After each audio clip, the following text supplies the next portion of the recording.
All right, so let's get into some of this data today, to the nitty gritty. This is part three of how good is your kid's high school? Do you really know? And so far we've covered the the organization of the data that I'm presenting, where it's coming from, or where I intended to grab it from. And so let me share that data with you right now. Voila. Okay, I'm gonna hide this floating meeting control. All right, and so we're looking at, let's see, doesn't give me a count. Yeah, we're looking at 15 local District West high schools who have been ranked in order by their ranks on gradeschools.org. Okay, and so we've already proven that there is a relationship between your ranking and your graduation rates, your students' college and career preparedness, their performance on their English language arts and math assessments. In other words, what percentage of the students scored at or above the proficiency level. And so that shows you there's a relationship between the achievement scores, equity scores, which don't show here in very straightforward manner, but they're included in there, and that's how you come up with your ranks. So the theory is everything that's good is green, everything that's bad is red, orange, yellow. And so you would assume that the greener the schools are in their ranking, the more green you're going to see across the top from index to index. And so that's how we're going to prove what really matters in a school. Okay. And so the first thing we're looking at right now is enrollment data.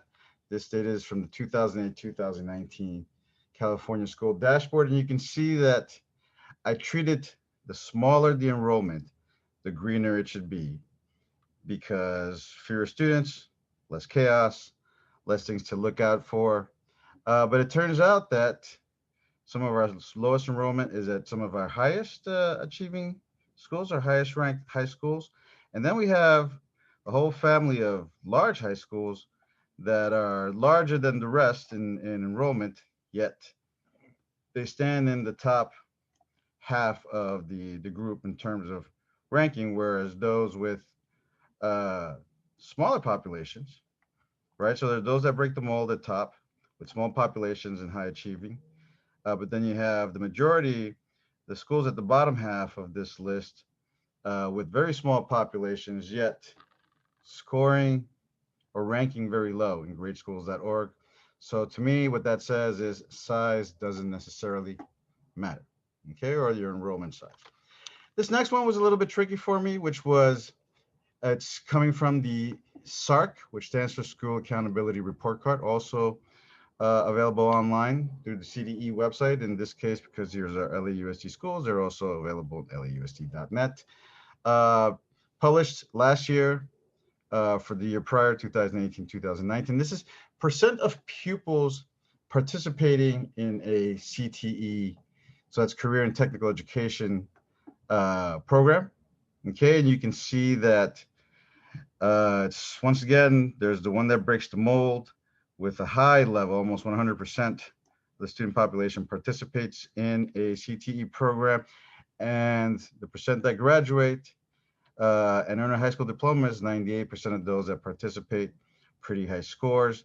Then you have these with low participation rates in these CTE programs, but high graduation rates for those that complete. 100% actually of those that participate complete it with the high school diploma, and that's for the high ranking schools.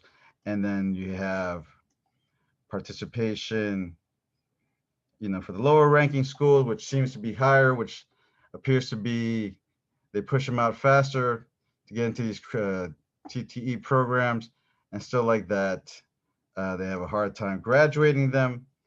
Plus, the graduation rates are low, as is their career index. So there's a lot of problems happening at these lower ranking schools.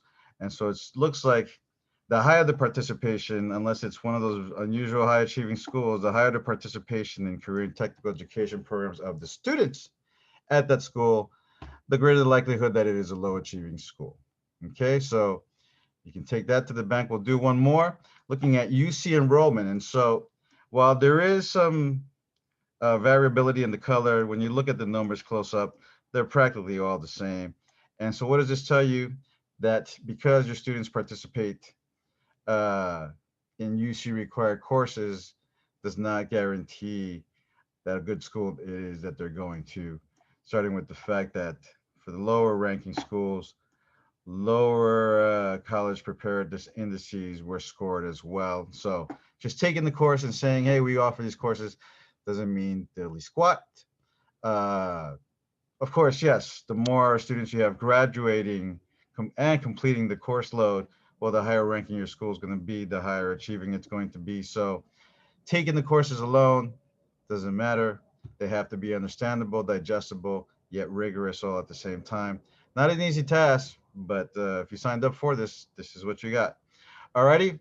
Next time we'll talk a little bit about AP course enrollment, ninth grade physical fitness data, and disadvantaged group data when we start to get into some real truths. All right, so this is Carlos signing off on part 3, looking at some comparisons. Bye-bye.